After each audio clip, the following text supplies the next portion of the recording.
Here's problem 1 from the 2025 AMC 8.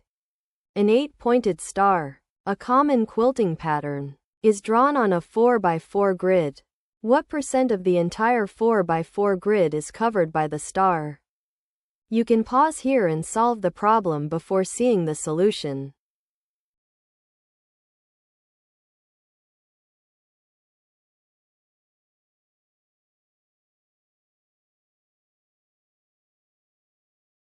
Let's start with the grid itself. It's a 4x4 grid, made of 16 unit squares. So its total area is 16 square units.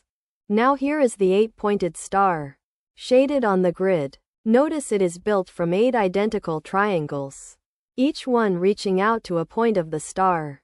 Here's the key idea. Right next to each shaded triangle sits an unshaded triangle of exactly the same area. So the shaded and unshaded triangles pair up, 1 for 1. Altogether that's 8 shaded triangles and 8 unshaded triangles, all the same size, filling the whole grid. So the star covers exactly 8 of the 16 unit squares of area, which is 1/2 of the grid. And 1/2 is 50%. So the answer is 50%, choice B.